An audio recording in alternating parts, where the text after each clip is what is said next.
Hello guys, welcome back to my channel. I'm your host Chris Davis, and today we are going to do an episode review of Ahsoka episode 8. So, spoiler warning, if you have not seen this episode and you don't want to hear any spoilers, please click off this video, watch the episode and come back. If you've already seen the episode or you don't care about spoilers at all, please continue to watch this video. With that being said, let's get into it. So, Ahsoka episode 8 review. This is the season finale episode of Ahsoka, and it ended on a really high note, and it ended with future plot points for the second season of Ahsoka. So overall, great episode.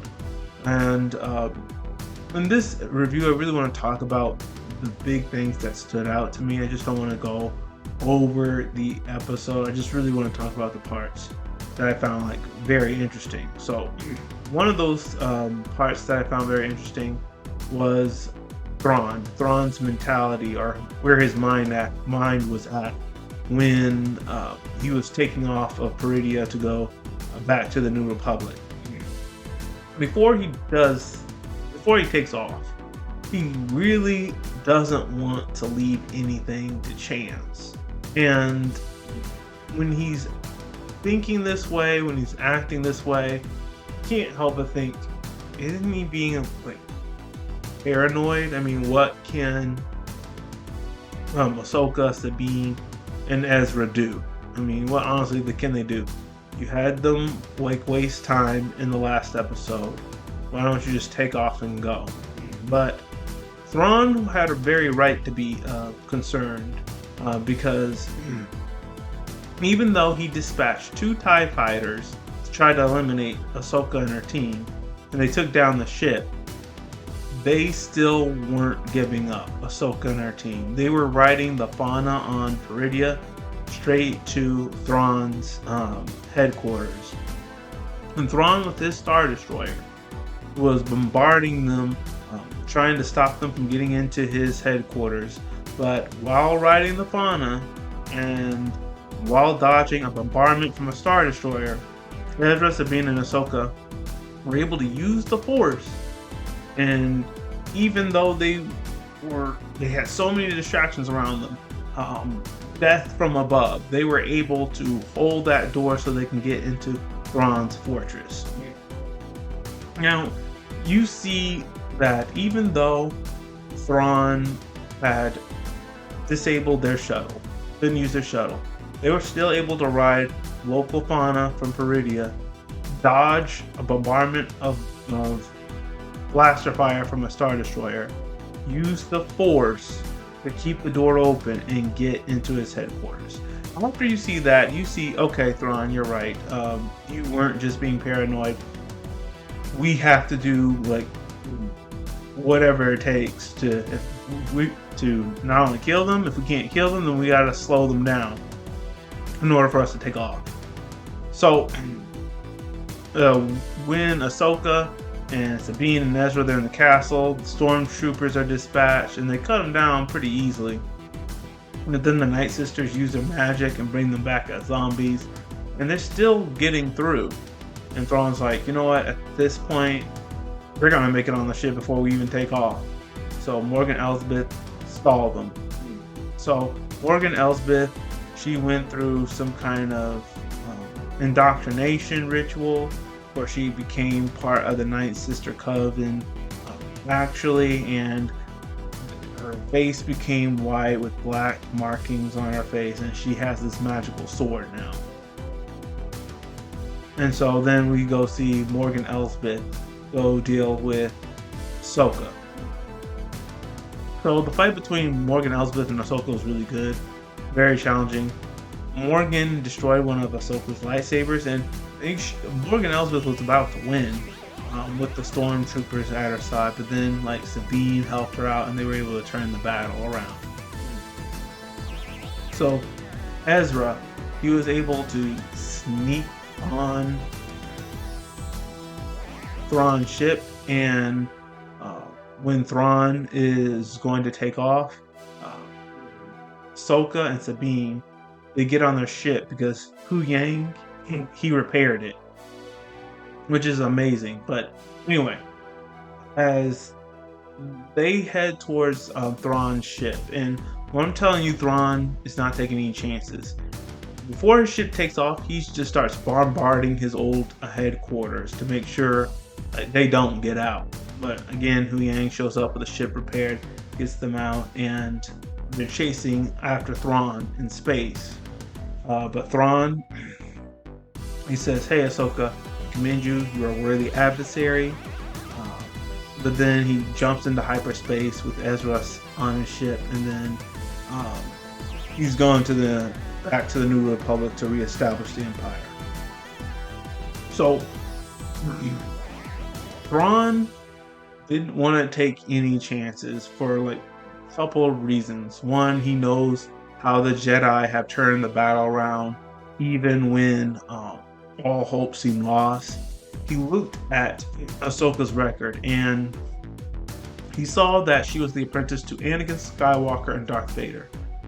Thrawn knows Anakin and Darth Vader very well. He knows they're the same person, but they have different personalities. One common trait that they share is that they're going to be unrelenting, uncompromising, no matter what. And if Anakin's like that and he taught Ahsoka's going to be the same way. And that's why Thrawn didn't want to take any chances with dealing with her. Anyway, one thing I may have mentioned in the last video is like Ezra, like, is he actually there or not? Is he actually actual person?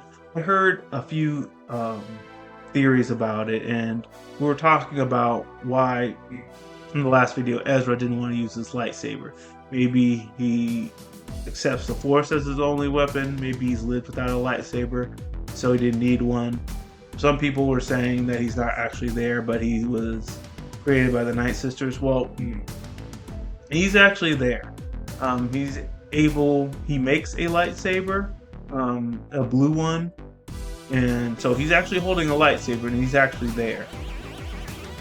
And when Hu Yang is helping him make one and stuff, Hu Yang's like, "Hey, you're doing it all wrong." Then Ezra's like, "No, I'm doing fine." So Ezra has made a new lightsaber. It's blue. In Rebels, it was green. That's the one he gave Sabine. But he actually made a new lightsaber for himself to use. So I wanted to bring that out. I wanted to bring that up. Sorry. Now, with this episode ending, Ezra is in the New Republic. He meets up with Hera, and there's a lot of potential with this meeting. You know how Hera's son had an ability to sense the Force? Well, maybe Ezra will teach him how to use the Force and the ways of the Jedi, just like Kanan taught him how to be a Jedi. It'd be so cool if Ezra said, "Hey, you're Kanan's son. I'm gonna help you just like your father helped me." I think they're going in that direction. Now, with season 2, teaching him and Hera and Ezra have to work fast to stop Thrawn from reestablishing the Empire, because what they foreshadowed in this season to me is there are former imperialists working in the New Republic, and if you have someone like Thrawn show up, that's going to galvanize them to join his cause to reestablish the Empire. So I think with season 2, we're going to have Hera and Ezra really work with the New Republic to stop the Empire from being reestablished. Also, on season 2, Sabine and Ahsoka are stuck on Peridea. Now, Ahsoka and Sabine and Ezra have switched places. Now they're stranded with no way home, like Ezra was in the beginning of season 1.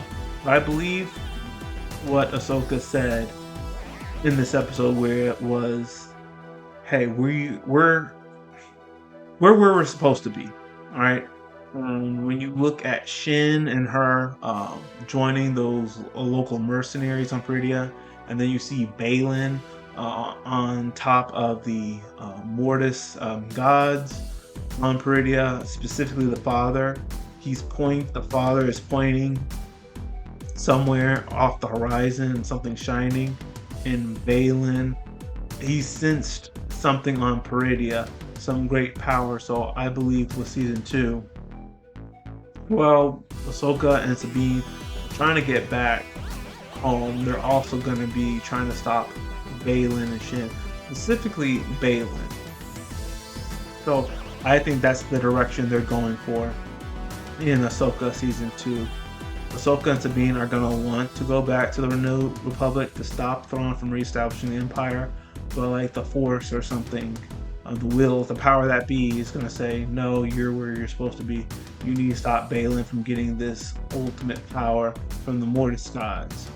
And you need to stop Shin from whatever she's doing as well, which I thought Shin was going to join the Empire. I thought that was her thing, to be part of the Empire and to have like their kind of power, but she doesn't go back to Thrawn's headquarters to help him fight Ahsoka, Sabine, and Ezra. She just, after that episode 7 battle, she just wanders off. She escapes, and she, like in episode 8, when we see her again, she joins these local mercenaries. So overall, this was a great episode. I like how it set things up for season 2, and I can't wait for season 2 to come out. So that's all we have for today. If you liked what I had to share, please hit the like button, hit subscribe, share this video with all your friends, and all of you, have a great day.